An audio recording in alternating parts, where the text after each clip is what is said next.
Kita mulai ibu-ibu. Assalamualaikum warahmatullahi wabarakatuh.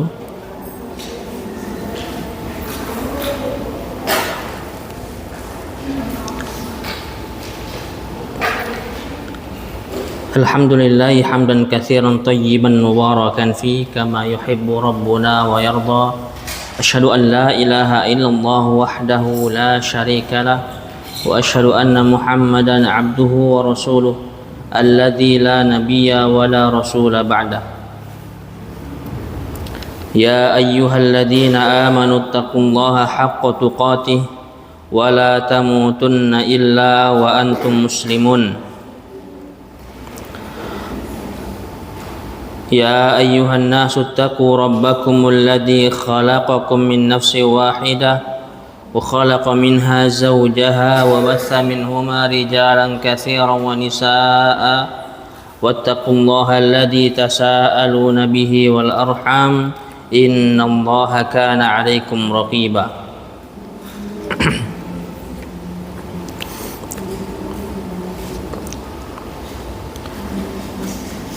Fa inna asdaqal hadithi kalamullah wa khairal hadi hadi Muhammad sallallahu alaihi wasallam wa syarrul umuri muhdatsatuha fa inna kulla muhdatsatin bid'ah wa kulla bid'atin dhalalah wa kulla dhalalatin finnar.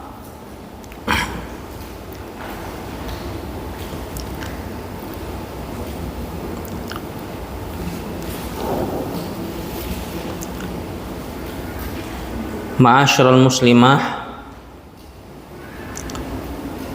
rahimani wa rahimakumullahu jami'an. Hadirah, ibu-ibu, akhwat, santriwati yang semoga Allah merahmati kita semua. Alhamdulillah, pagi yang cerah, sedikit mendung, menjadi hari atau awal kita menyongsong siang dan sore nanti. Apabila kita dapatkan pagi kita dalam keadaan baik, itu adalah bentuk nikmat dari Allah Subhanahu wa taala, menandakan bahwasanya insya Allah hari kita penuh dengan kebaikan. Karena sesuatu identik dinilai daripada apa yang ada pada awalnya. Oleh karenanya ibu-ibu sekalian, setelah sekian lama ana mengisi di sini, ana baru terbetik di benak ana bahwasanya ibu-ibu yang hadir pagi hari Ahad ke masjid ini adalah seorang istri, seorang wanita muslimah yang Allah pilih khusus di saat yang lainnya sedang sibuk dengan liburnya. Apabila mereka isi dengan hari-hari sebelumnya dengan kegiatan di mana muslimah lainnya juga tersibukkan dengan masa atau waktu emasnya bareng keluarga disertai oleh suami dan anak, namun ibu-ibu rela hadir ke majelis ilmu ini. Dan inilah termasuk di antara jajaran beberapa nikmat yang Allah sediakan untuk kita.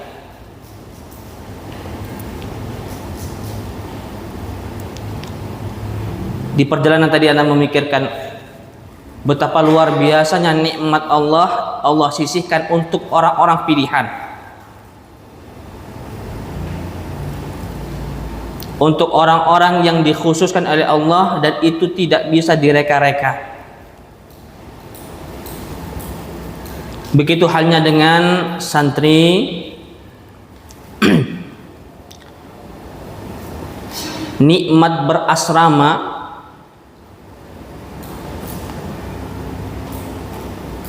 seharusnya patut kita syukuri, karena banyak sekali di luar sana teman-teman sejawat kita, teman-teman yang seusia dengan kita ingin juga rasanya merasakan seperti yang kita rasakan hari ini, berasrama, tinggal bareng teman-teman, dididik, diajar untuk bisa mandiri. Nggak semua bisa dapat, ya adik-adik santriwati.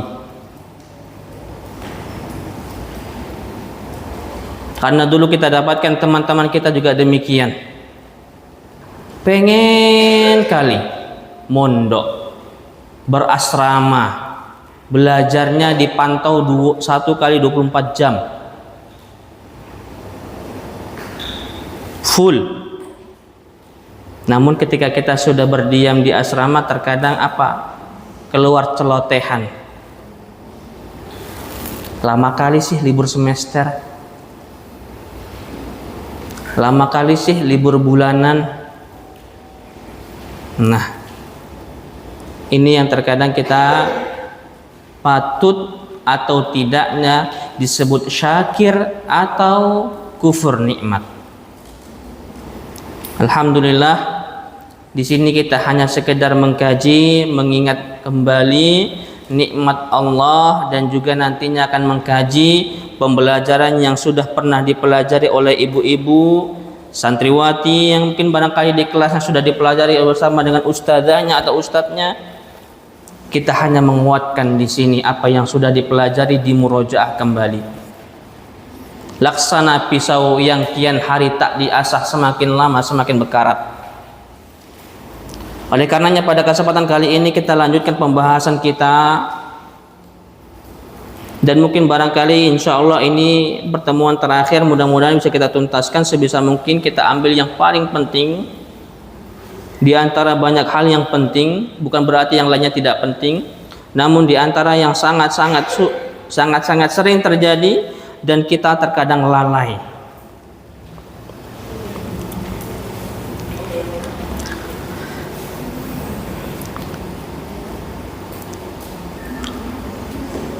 Ibu-ibu, akhwat, santriwati, untuk kesempatan pagi ini yang pertama kali yang perlu kita bahas, dan inilah hal-hal yang kita pilih dari 50 itu, dari yang sudah kita pelajari 14 yang lalu. Mungkin barangkali ini masuk poin yang ke-15. Larangan menanggalkan rasa malu. Larangan menanggalkan rasa malu.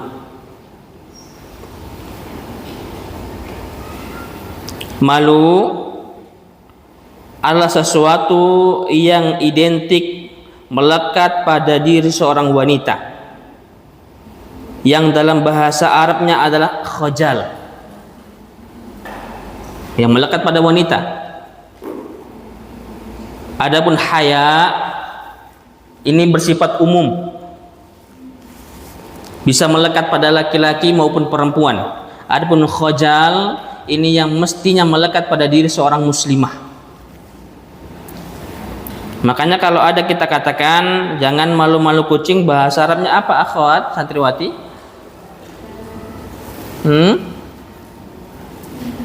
Bisa la takuni khojula atau la takhjali. Jangan malu-malu kucing, bukan la haya-haya kitun, ya.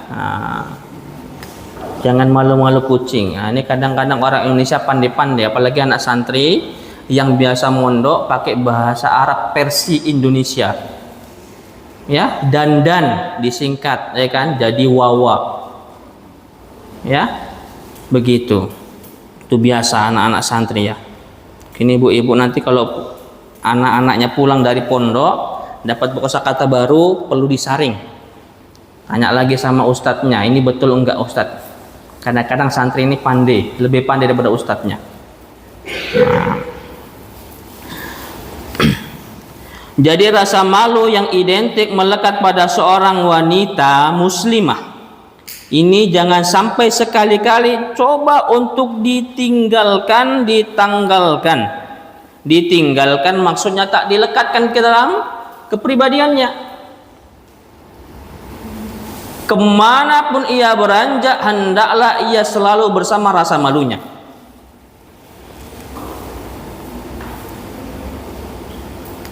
Karena khawatirnya kita, kalau seorang muslimah menanggalkan rasa malunya, laksana ia akan menjadi fitnah di bumi Allah.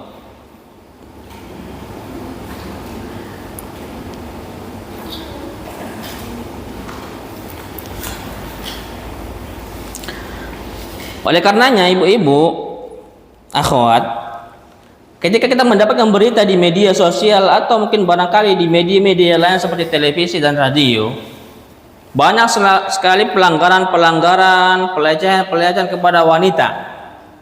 Mungkin barangkali yang dilakukan oleh laki-laki lawan jenisnya. Ketahuilah bersama bahwasanya bisa jadi itu adalah awalnya adalah pada hilangnya rasa malu dari diri seorang wanita yang identik mau dan ingin diskusi, ngobrol bareng dengan lawan jenis yang bukan mahramnya.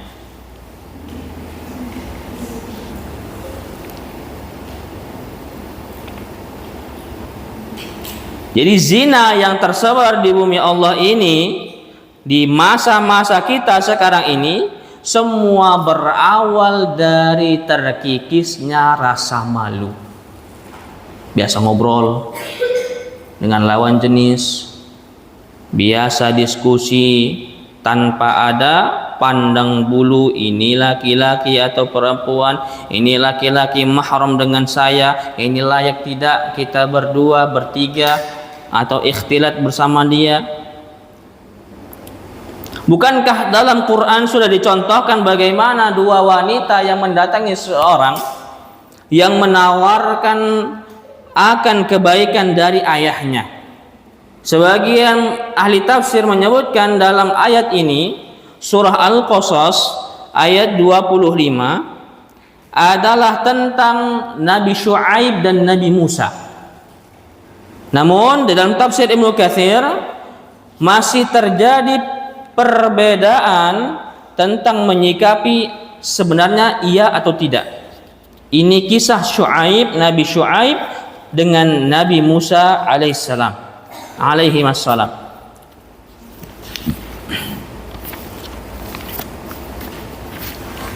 Walaupun disebutkan dalam kitab Israiliyat, kitab-kitab orang Israel, bahwasanya ini disebutkan namanya Sabrun. Namun ala kulli hal kita bacakan ayatnya. Faja'athu ihdahuma tamshi 'ala istihya. Qalat inna abi yad'uk. Ketika salah seorang dari kedua wanita tamshi 'ala istihya, berjalan mendekati seorang pemuda sembari melindungi dirinya dengan rasa malu. Al-istihya. Qalat inna abi yad'uka liyajziyaka ajra ma saqaita lana. Sesungguhnya ayahku menyerumu, mengajakmu, memanggilmu, mengajakmu agar kiranya ayahku ingin membalas budi kepadamu karena telah membantu kami dalam mengairi tanah, dalam merawat kebun mereka. Yang disebutkan seterusnya ditafsirkan bahwasanya akan dinikahkan dengan salah satu anak beliau. Ya. Cara berjalannya mereka penuh rasa canggung, penuh rasa malu, tidak seperti wanita-wanita zaman ini. Insya Allah yang di masjid ini semua Allah jaga. Kalau jumpa dengan laki-laki tunduk. Ya, kalau memang terlayangkan kalimat salam, ya jawab salam, sudah lanjut lagi. Ingat pada pertemuan yang lalu, ibu-ibu dan akhwat, kalau bertemu dengan laki-laki ngobrolnya kayak jantan. Nah, bukan kayak wedok. Apalagi di lenggok-lenggokkan, nah, nada bicaranya. Oke. Karena Nabi Shallallahu Alaihi Wasallam juga menyebutkan di dalam hadisnya riwayat Bukhari dan Muslim, al-haya syu'batun minal iman. Masya Allah, sudah mungkin kayaknya. Haya itu, malu itu bil hamzah, laisa bitta'il marbutah. Bil hamzah, ya. Kalau pakai tak marbutah namanya kehidupan. Kalau pakai hamzah namanya malu. Haya syu'batun minal iman, termasuk di antara cabang daripada keimanan. Oleh karenanya sebagian ucapan di antaranya sahabat Nabi Ibnu Mas'ud, man lam yastahi minan nasi lam yastahi minallah. Nah, orang yang tidak malu di hadapan manusia, maka sungguh hakikatnya dia tidak malu di hadapan Allah Subhanahu wa taala. Yang tidak punya rasa malu babar belas, nihil rasa malunya di hadapan manusia. Apakah ketika dia dalam keadaan benar atau dalam keadaan salah? Terkadang kita kan udah Allah cabut nih rasa malunya ibu-ibu. Ngobrol seenaknya padahal salah. Konon lagi dalam keadaan benar. Ya. Misal contoh, kita adalah wanita yang biasa rutinnya pakai jilbab cekek leher. Ya. Atau mungkin barangkali kita adalah wanita yang alhamdulillah Allah mudahkan nutup aurat. Pakai jilbab besar, pakai gamis besar, pakai cadar, walau nggak pakai kaos kaki. Ya. Ngobrol dengan teman-temannya, dengan akhwat-akhwatnya, santai membahas mengenai aurat. Dialah yang paling gencar, namun tak sadar dan tak malu bahwasanya hakikatnya dia sendiri tak menutup aurat. Ya, kadang-kadang celananya, gamisnya tidak isbal. Gimana? Di atas mata kaki. Ya, ibu-ibu ada yang begitu? Wah, ngikutin hadis Nabi, man asfala minal ka'bain minal izari fa finnar. Yang sarungnya di bawah mata kaki maka tempatnya di neraka. Kalau gitu ana nerapkan hadis ini, kain ana, gamis ana harus di atas mata kaki. Tambah lagi ada sunnah sampai betis. Wah, nah, malu. Bahkan Imam Al-Hasan Al-Basri menyebutkan al-haya'u minal iman. Hasan Al-Basri, haya, malu itu sebagian dari iman. Idza dhahabal haya', apabila rasa malu telah pergi meninggalkan, dhahabal iman, maka iman pun telah pergi. Apa tadi? Apabila haya itu, malu itu sebagian dari iman. Apabila malu itu telah beranjak darinya, pergi darinya, maka pergi pula imannya, alias tidak ada iman. Atau sebagian menyebutkan adalah kurang iman.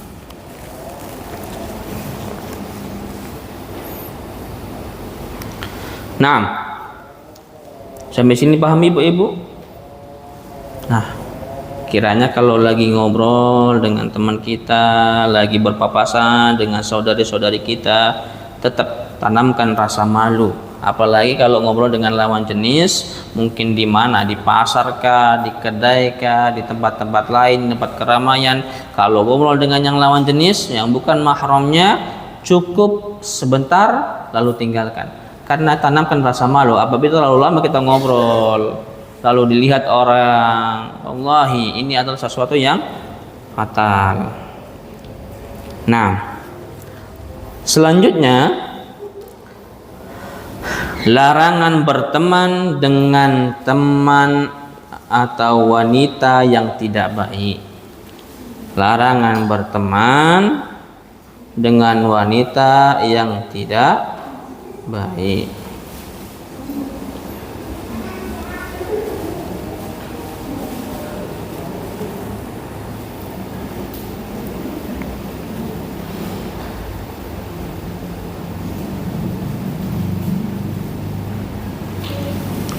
Nah,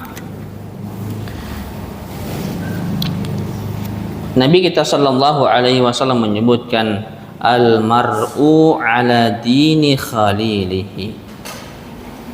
Setiap seseorang itu bisa dilihat, dipantau dari agama temannya.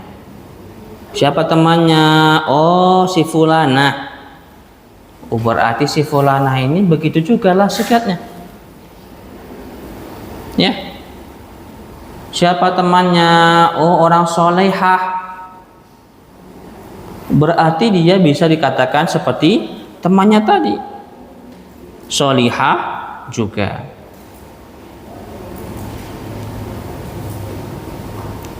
Karena Nabi Shallallahu Alaihi Wasallam mengibaratkan orang yang berteman dengan seorang teman itu layaknya seseorang yang berteman dengan penjual minyak wangi dan pengusaha atau pandai besi. Nah,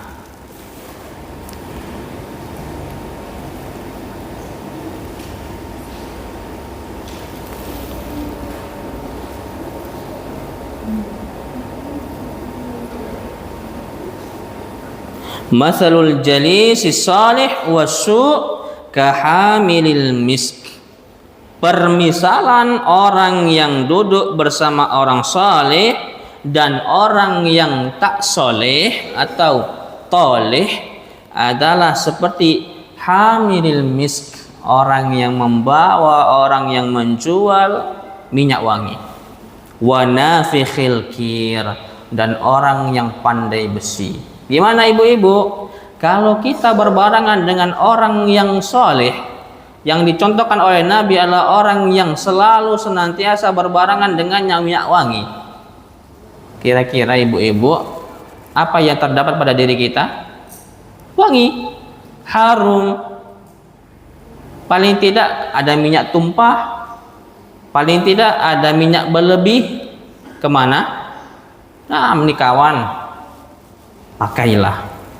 Ini kawan, gunakanlah. Dan orang-orang yang berteman dengan teman yang teman yang buruk, seperti nafikhil qir, orang yang pandai besi. Misal pembuat parang, tangtung, tiba-tiba kena percikan apinya. Begitulah orang-orang yang baik dan orang-orang yang tidak baik ketika berteman dengan temannya. Ini tetanggaku, alhamdulillah, orangnya menjaga sholat, orangnya selalu tersenyum. Kenapa? Karena berteman dengan temannya. Alhamdulillah, temannya ngajak dia sholat selalu. Kalau bertemu dengan dia, ia ajarkan dengan senyuman. Oleh karenanya dia berbalik, akhirnya mengajarkan orang lain dengan senyuman dan ajakan ibadah. Ini contohnya. Jadi kalau ada teman berteman dengan pencuri, maka identik dia akan tertular sifat mencuri. Apalagi ini sering terjadi penyakit klepto, panjang tangan, dan itu adalah hobi. Ya, klepto. Sebenarnya mampu, cukup, tapi sudah jadi hobi. Pantang lihat barang bagus diambil. Sebenarnya dia mampu untuk beli. Punya kawan, punya tetangga, punya keluarga, nampak barang bagus diambil. Nampak barang yang dia rasa selera, ambil. Padahal dia mampu, dia kaya. Sampai ini berteman dengan orang lain, maka orang lain mendapatkan sifat yang sama. Biasanya seperti itu. Paling tidak apa? Kalau orang yang berteman dengan pencopet, maka akan diajari cara mencopet. Orang yang berteman dengan orang yang selalu mengisap garam Cina, ya tahu ibu garam Cina? Itu sarapan bubur. Itu kalau di lokasi anak itu memang sudah tempatnya. Makanya tempat masuk ke rumah kami itu ada pesantren, tinggi temboknya. Tapi di baju-baju mereka ada tulisan yang cantik ibu-ibu, melengkung, tahanan. Ya, masuk pesantren tapi usianya sudah usia lanjut, usia sudah nggak usia disebut anak-anak. Tuh, bahkan disebutkan ketika anak hendak ditempatkan di lokasi sekarang anak tinggal, itu sekitar 20 orang langsung masuk pesantren. Itu setiap Ramadan itu ada yang masuk. Biasa polisi keliling kalau setiap malam bulan Ramadan, keliling pawai, bukan pawai, cari mantau. Ya. Bahkan yang lebih menggelitik ibu-ibu, jalan mau ke rumah anak, mau tempat tinggal anak sekarang, itu namanya jalan aman, gang aman. Tapi hakikatnya nggak pernah aman. Wallahi, Kalau sudah ada sedikit cekcok, dah mama ikut main. Anak yang cekcok, mama ikut main. Rame. Makanya banyak orang menyematkan nggak cocok dibuat namanya gang aman. Oh, jangan berantem, cekcok, ya. Nah, makanya alhamdulillah senang nih ibu-ibu hadir kemari, ya kan, bermajelis ilmu. Di sana bermajelis, majelis kopi, gitu kan, sambil ngisep rokok ibu-ibunya.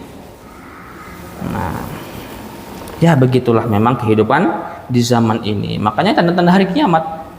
Oleh karenanya kita tertarik untuk pertemuan yang akan datang membahas mengenai hari kiamat. Mudah-mudahan Allah mudahkan kita panjang usia.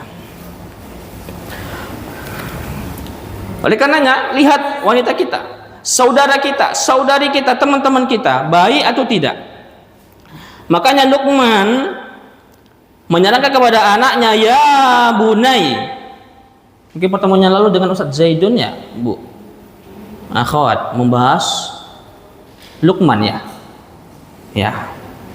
Ya bunai la tusahibil fajir fa innahu yabi'uka bi aklati aw aqalli min dzalik. Wahai anakku, anandaku, solihahku.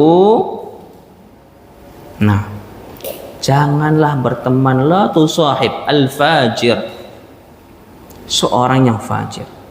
Ini terutama nasihat untuk anak-anak kita yang laki-laki, ibu-ibu. Ya super. Kalau yang perempuan ya kadang-kadang begitu juga. Ya.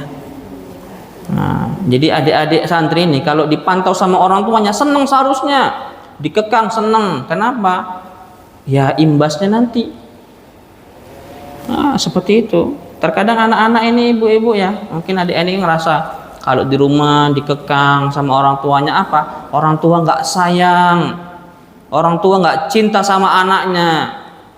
Akhirnya apa? Dibanding-bandingkan, kakak begini, abang begini, adik begini, awaknya pesantren pinomat sekali pas liburan nggak dikasih. Ya adik-adik, santriwati, jujur kemarin 3 hari pegang HP nggak? Nah, puas Ustaz. Mau tidur HP, bangun tidur HP. Kalau ada orang tua yang sampai saat ini anaknya sudah SMP nggak dikasih HP, top. Ada ibu-ibu sini, anak-anaknya yang sudah SMP tak dibelikan HP. Berapa orang, Bu? Hah? 1? Ada lagi, Bu? Oh, kalau ada cuma 1, cocok ini. Nah, ini ada hadiah, Bu. Nah, tapi nanti ya, Bu ya. Ya. 1 kan, Bu? Ya. SMP, Bu. Masya Allah. Nah, tuh. Tidak berarti anak tidak diberi HP itu tidak sayang. Bahkan kadang-kadang anak kita lucu gitu. Nah, ya, pertemanan mereka melalui HP, rusaknya mereka melalui HP. Umumnya mereka demikian. Hindari hal demikian. Mudah-mudahan kita termasuk di antara orang tua yang selamat mendidik anak kita bergaul dengan teman-teman yang layak. Ya. Nah,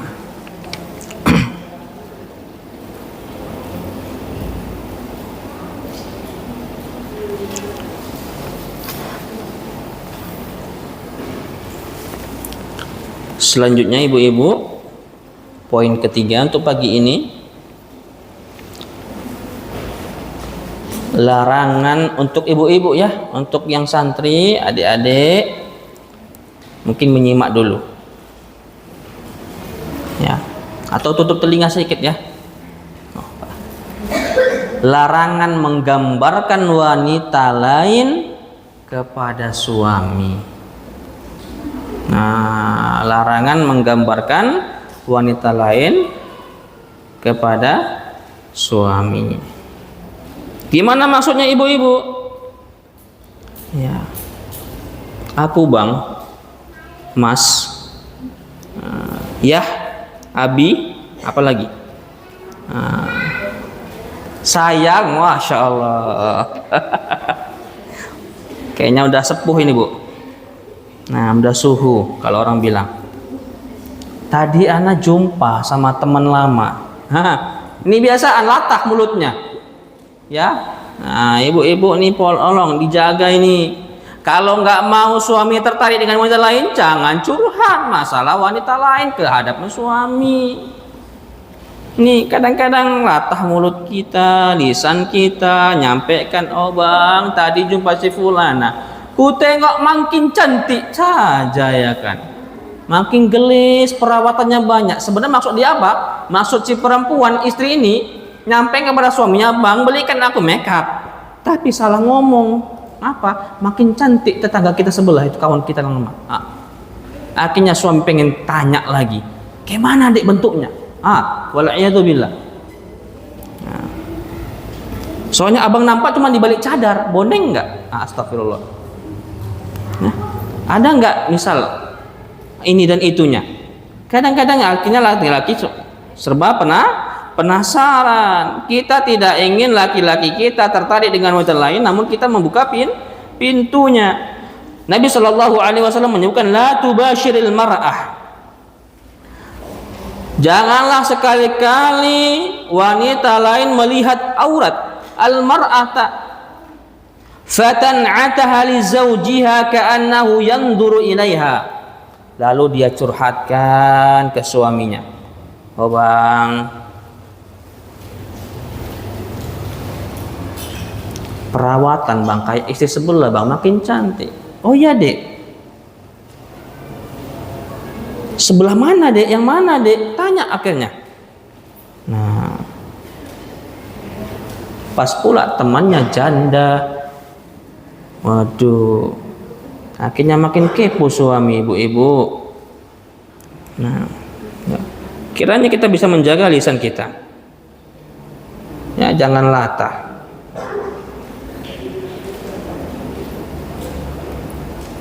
Dan sudah dilarang oleh Nabi Shallallahu Alaihi Wasallam dalam hadisnya tadi, riwayat Muslim, la tubashiril mar'atu al mar'ata. Jangan lihat-lihat wanita lain. Maksudnya apa? Boleh lihat, silakan, tapi dengan catatan jaga gembok lisannya. Ya. Nah, ini Allah alam ya. Kadang-kadang kita paling anti sama syariat Rasul. Yang satu itu ya. Yang mana, Bu? Ibu? Nah, yang itulah. Yang ada angka 2, angka 3, angka 4. Tapi kita sampaikan ke suami kita. Nah, dan itu adalah termasuk di antara yang biasa dilakukan oleh wanita, namun lupa bahwasanya itu termasuk pelanggaran. Nah, masuk poin yang keempat untuk pagi ini, larangan melihat aurat wanita lain. Ya, mungkin barangkali kita sudah paham mengenai ini, namun ada hal yang mungkin barangkali perlu ditambahin dalam syariat. Maksudnya adalah dalam penyampaian syariat kita menyebutkan bahwasannya tentang seorang wanita hendaklah menjaga pandangannya, jangan melihat kepada yang lawan jenis. Oke, sudah paham kita ini, kepada yang sejenis sama wanita, terutama maaf ini yang santri yang tinggal satu asrama, satu kamar ya.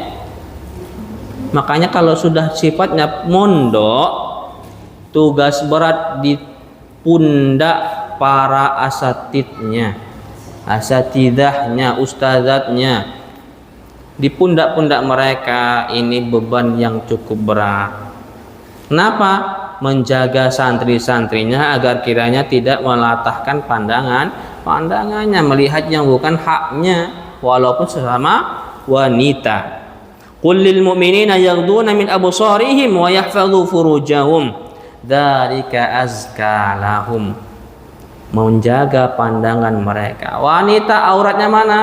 Seluruh tubuh kecuali wajah dan telapak tangan, walaupun sebagian khilaf apakah cuma telapak tangan, punggungnya termasuk aurat, sehingga sebagian wanita muslimah menutupi bagian tangannya secara utuh karena punggung tak bisa ditutup separuh, ya telapaknya jadi terbuka susah, kain manapun nggak jumpa, makanya sarung tangan sekaligus semua tutup.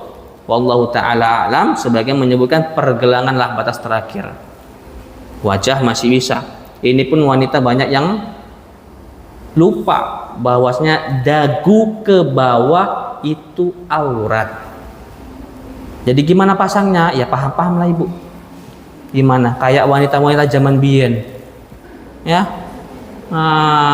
ya kan, keningnya ditutup pakai poni jilbab, dagunya jilbabnya agak dimajukan. Wah, nah ibu-ibu mungkin barangkali yang zaman dulu pernah, ibu-ibu yang sudah lama, ya kan, sudah usia lanjut, pernah menjalani masa demikian, pakai jilbab era masa itu. Kalau sekarang, kalau bisa diangkat setinggi mungkin poni bagian depannya, ya. Nah, bahkan kita malu kalau pakai bandana, ya. Iya. Coba tes bu masing-masing, paling senyum sendiri-sendiri, ya kan Pak. Nah, jadi untuk wanita muslimah, batas auratnya untuk bisa saling melihat adalah sampai pada batas wajar. Sebagian menyebutkan adalah seperti auratnya laki-laki, pusat sampai lutut. Sebagian menyebutkan yang lebih diutamakan dan lebih dianjurkan adalah bagian lengan, kalau kaki sampai paha itu yang boleh atau yang harus ditutup dari wanita lainnya. Ya, di satu sisi aurat, mungkin barangkali ya pandangan para ulama. Di satu sisi juga kita menjaga dari penyakit ain. Jangan salah, memang ain mata pandangan manusia di Indonesia itu tak sekuat di Arab. Ya ibu-ibu, kalau di Arab tajam, penuh dengan rasa hasad, penuh dengan rasa dengki, atau penuh dengan rasa ketakjuban yang berlebihan. Karena di Arab pernah disebutkan ibu-ibu, ada seorang wanita yang dia menikah dengan seorang pria, ketika didandani, ketika hendak hari H atau di hari H-nya, dia didandani, di apalah, yang penting dipoles begitu kan, secantik mungkin anak perempuannya ini. Ketika pesta, ketika acara, ketika walimatul urus, apa yang terjadi? Semua memandang. Dan seusai pesta, seusai walimah, si wanita mempelai perempuan, wanitanya jatuh sakit. Semua hadirin diminta berwudu dan dimandikan. Namun apa yang terjadi? Tak juga membaik. Kirain kan entah para hadirin, para kondangan mungkin menatap dengan pandangan hasad, namun ternyata ada satu orang yang belum dimintai wudhunya. Tahu ibu-ibu siapa? Ibunya sendiri. Akhirnya ibunya dimintai untuk berwudhu dan dimandikan. Alhamdulillah sembuh. Ternyata pandangan ain bukan hanya pada kalimat hasad, namun pada kalimat takjub. Oleh karena para wanita, jaga supaya wanita lain tidak memandang kita dengan rasa takjub yang berlebih atau dengan rasa hasad.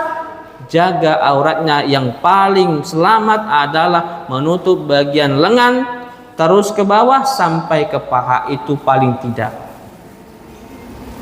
Kalau untuk wanita kafirah, wanita yang bukan muslimah, hendaklah tetap menjaganya seperti menjaga dari pandangan laki-laki ajnabi, laki-laki yang bukan mahram. Kenapa? Karena wanita kafirah terkadang ia akan menatap dengan pandangan yang sinis, akan menceritakan kepada laki-laki lain, namanya juga kafirah.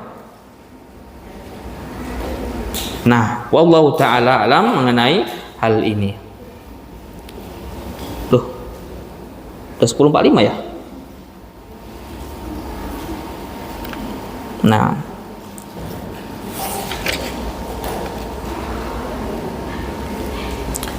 Nabi Shallallahu Alaihi Wasallam menyebutkan dalam hadisnya riwayat Muslim, la yandurur rajulu ila auratir rajuli. Seorang laki-laki jangan memandang pada aurat laki-laki. Walal mar'atu ila auratil mar'ati. Tidak juga wanita memandang pada aurat wanita lain. Dalam artian dimudahkan dalam syariat ini, ulama mensetujuinya bahwasanya paling tidak adalah boleh buka auratnya dengan catatan batasan yang telah disampaikan tadi. Ya. Nah,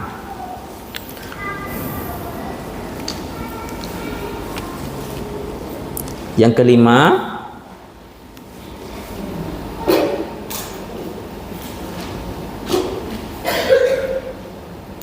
larangan berada dalam satu kain dengan wanita lain. Ini terkhusus untuk santri atau umum semuanya. Ya, satu selimut. Fulana, anak tidur di kasur anti ya, kongsi kita selimutnya. Tidak boleh. Haram. Ya, jangan. Mungkin ustazah ada hadir di sini. Kalau ustazah hadir mungkin sudah disampaikan oleh mudir, disampaikan oleh pengasuh, barangkali alhamdulillah, atau ustazah sudah paham sendiri bagaimana mendisikannya. Karena kalau sampai terjadi khawatir penyakit kaum liwat akan menyertainya. Kaum liwat, kaum Nabi Lut, ya.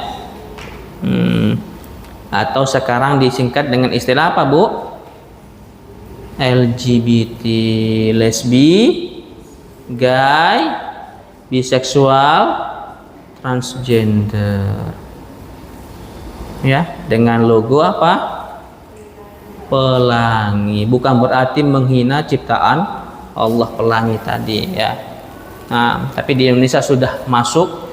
Kemarin anak baru baca, Indonesia masuk 4 besar dunia terbanyak ini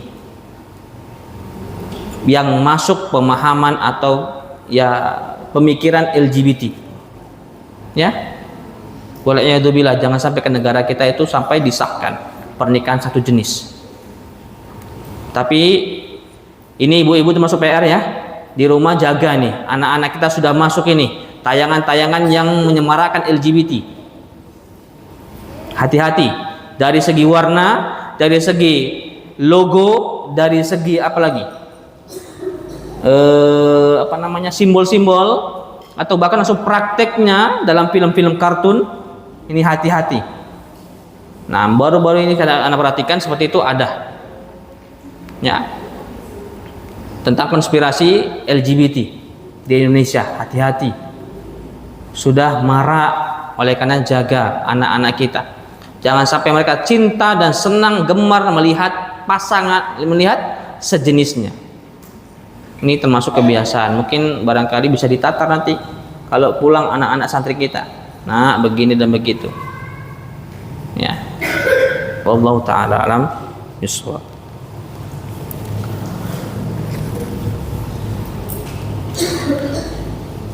Nah, Nabi Shallallahu Alaihi Wasallam menyebutkan wala yufdir rojulu ila rojuli, dan hendaklah seorang laki-laki tidak bersama dengan laki-laki lain fi thawbin wahid, pada satu kain. 2 orang satu kain, ya, tidur bareng, satu selimut. Alasannya karena nggak punya selimut, alasannya karena selimutnya baru dicuci di laundry. Ya, para santri ini kadang-kadang latah, ya. Apa? Fulana, anak kan tinggal di atas, tidur di atas. Kayaknya capek kalau subuh balik-balik turun-turun gitu. Tidur anaknya di kasur anti. Satu selimut kita. Nah, awalnya canda. Akhirnya tertanam penyakit. Ya. Nah, Wala tufdil mar'atu ilal mar'ati fi thawbil wahid. Enggak cuma laki-laki diwanti-wanti oleh Rasulullah dalam hadis riwayat Muslim ini. Perempuan juga. Ya, jangan kira laki-laki cuma yang senang laki-laki. Perempuan juga senang dengan perempuan. Hati-hati jangan sampai pondok kita ini Allah balikkan seperti adab yang ditimpakan oleh Allah kepada kaum Nabi Lut. Bagaimana kalau memang demikian? Wah, luar biasa. Masuk berita. Pondok ini Allah balikkan karena ada santrinya melakukan ini dan itu.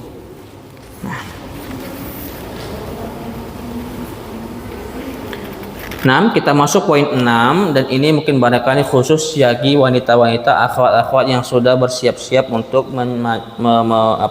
mendapatkan posisinya pada jenjang yang lebih serius.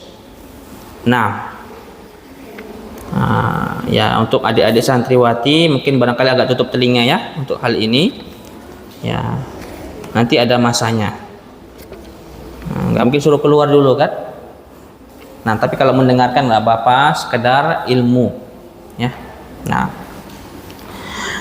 larangan menikah tanpa wali. Ya. Terkadang kita hidup di dunia yang sudah super mudah, super Allah sudah gampang, apa-apa serba ada, butuh pencuci pakaian, pergi ke laundry, butuh masakan, pergi ke warung. Apalagi nggak perlu pergi, bisa sekarang, pesan online ya. Semua serba instan. Cuman masak mie instan yang perlu proses. Ya. Ibu-ibu dan akhwat, terutama akhwat atau ibu-ibu yang mungkin barangkali qadarullah Allah takdirkan sudah sendiri ingin menempuh jenjang yang lebih serius kembali, apakah mengawali atau mengulang, pastikan kita tetap memenuhi kriteria layaknya seorang yang ingin menikah, menghadirkan wali.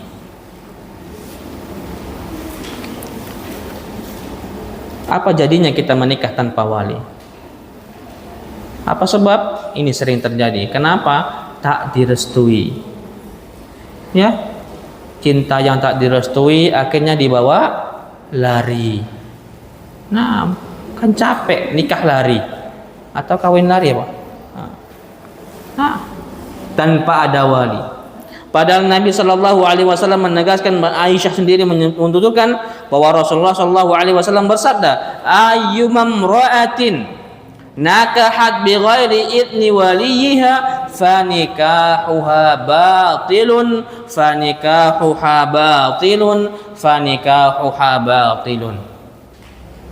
wanita manapun yang menikah tanpa mendapatkan izin walinya, kata Nabi sebanyak 3 kali terulang ibu-ibu, akhwat, nikahnya batil. Ini terkadang obsesi kita sebagai seorang yang mungkin barangkali disebut dirundung asmara, walaupun dengan lawan dalam arti agama yang berbeda, kita muslimah, laki-lakinya kafir, dipaksakan karena terlalu cinta. Ingat ibu-ibu, akhwat terutama, ini termasuk sesuatu yang menjadi misi mereka, menjadikan wanita muslimah cinta kepada mereka yang kafir. Misi mereka, misionaris mereka. Kita terlena. Jangan sampai gadaikan karena permasalahan ini. Akhirnya kebanyakan orang tua nggak meridhoi, anak tetap pengen. Akhirnya apa? Melarikan diri dari rumah, pergi dari rumah, akhirnya nikah dengan cara tidak diiringi dengan walinya, bahkan dia rela pindah keyakinan. Berbeda dengan laki-laki tak butuh wali. Pergi dia merantau, pulang bawa menantu. Pulang bawa cucu. Ya. Ada ibu-ibu di sini begitu anaknya? Alhamdulillah nggak ada ya Bu ya.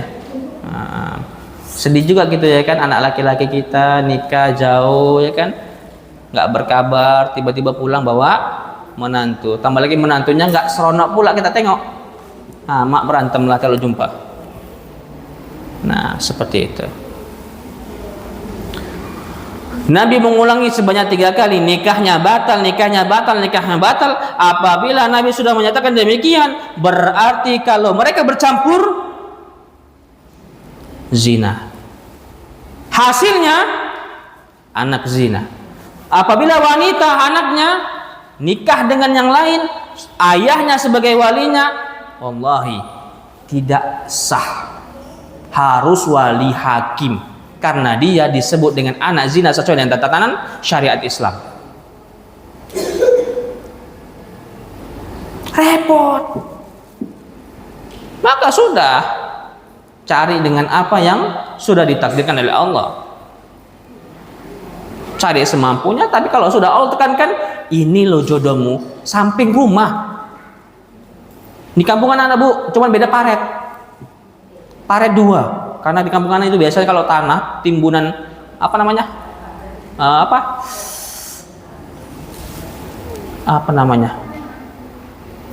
ya? Tapaan rumah gitu kan. Itu hanya dipisahkan oleh parit atau kolam. Kolam bekuan kalau bahasa kami. Ya, parit kalau bahasa kami orang Jawa di kampung. Cuman beda 2 parit. Kalau bahasanya panggil-panggilan pun dengar. Jadi kalau berantem biasanya adalah tinggal serampangkan parang udah sampai. Ya gitu, jauh-jauh dicari ternyata depan rumah. Jauh-jauh dicari ternyata 5 langkah dari rumah. Ya, cuman beda dinding pintu. Ya, jangan dipaksakan. Ada sebagian maksaan pengen apa? Pengen punya suami kayak opa-opa Korea. Terutama ini anak akhwat ya seneng kali ini opa-opa Korea ya, dari sejak anak sanawiyah begitu semua perempuannya dengar anak kayak fulan siapa fulan, tak ada jenggotnya. Entah pun melambai di sana nanti, kita nggak tahu. Akhirnya apa, nikah sama yang melambai. Wal'iyadzubillah. Habis waktunya? Belum. Sebenarnya masih ada beberapa poin lagi, sekitar 3-6 lagi. Namun mungkin barangkali pertemuan-pertemuan yang akan datang nggak tahu sampai kapan kita akan dipertemukan oleh Allah Subhanahu wa taala dengan membahas pembahasan ini. Sebenarnya terlalu penting ini. Namun qadarullah wa masyafa'al, ini Allah takdirkan. Ini pembahasan mengenai keluarga rata-rata. Nah, sampai di sini mungkin barangkali pertemuan kita 6 poin penting untuk pagi menjelang siang ini. Yang pertama, larangan menanggalkan rasa malu sebagai wanita muslimah, karena itu mahkota wanita muslimah. Jangan pernah tinggalkan, jangan pernah lupakan jati diri kita adalah seorang wanita yang memiliki khojal. Yang kedua, bertemanlah dengan wanita-wanita yang baik, karena syariat melarang berteman dengan wanita yang tidak baik. Ya, la tusahib al-fajir, jangan berteman dengan seorang yang fajir. Yang ketiga, tidak boleh menggambarkan wanita lain di hadapan suaminya. Yang keempat, larangan melihat aurat wanita lain. Kelima, tidak dibenarkan berada pada satu kain 2 wanita yang berkumpul. Dan yang terakhir untuk siang kali ini, pagi siang ini, menikah tanpa wali itu dilarang. Ya, wali pun ibu-ibu itu berjenjang. Kalau ndak ada ayah baru boleh saudara, abang atau adik laki-laki. Kalau ndak ada barulah pertama kalau nggak ada ayah kakek, kalau nggak ada kakek baru saudara. Kalau nggak ada saudara maka beranjak kepada terakhir wali hakim sesuai dengan pembahasan mengenai nasab pada faraid, pembagian harta warisan. Nah, anak boleh bagi wanita janda yang memiliki anak, walaupun mazhab Syafi'i tidak membolehkannya. Mazhab Syafi'i tidak membolehkan anak sebagai wali nikah. Wallahu taala alam bisawab. Mudah-mudahan bermanfaat pada pertemuan kita kali ini. Apabila ibu-ibu ada yang ingin bertanya atau ada akhwat santriwati ada yang ingin ditanyakan, maka monggo dan silahkan ditanyakan. Tafadhalna mashkura. Nah.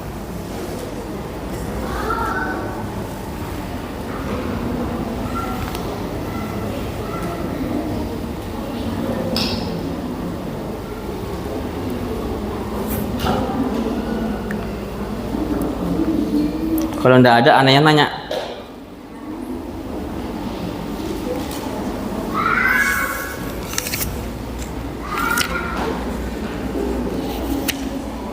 Ini ibu-ibu, ndak ada.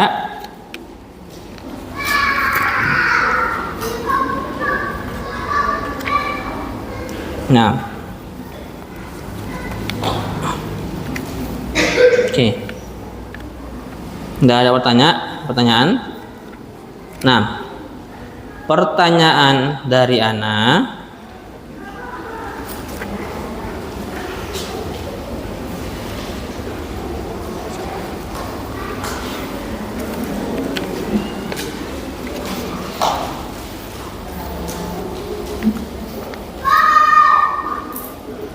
tadi ada ucapan bahwasanya malu itu sebagian dari iman. Ini ucapan salah satu ulama salaf. Malu itu sebagian dari iman. Apabila hilang hilang malu itu sebagian dari iman. Apabila hilang malu maka hilang imannya. Siapakah yang mengucapkan hal ini?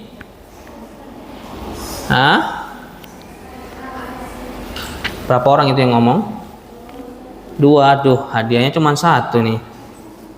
Oke, nah kongsi nih. Nah, barakallahu fikum. Nah, itu saja. Nah, Imam Al-Hasan Al-Basri yang mengucapkan al-haya'u minal iman. Idza dhahabal haya' dhahabal iman. Nah, mudah-mudahan ini adalah bentuk penutupan kita pada kesempatan kali ini, dan mudah-mudahan Allah mudahkan langkah-langkah kita menuju surga Allah Subhanahu wa taala dengan cara menuntut ilmu ini. Nah, untuk yang tadi berhak menerima hadiah ya salah satu tadi ya. Akhwat tadi salah satunya aja ya. Enggak bisa nih dua-duanya nih. Kalau dua-duanya nantilah satu lagi. Insyaallah pertemuan yang akan datang, tapi enggak bisa janji ya. Nah. Oke. Nah, kita tutup dengan doa kafaratul majlis. Subhanakallahumma wa bihamdika asyhadu an la ilaha illa anta astaghfiruka wa atubu ilaik. Assalamualaikum warahmatullahi wabarakatuh.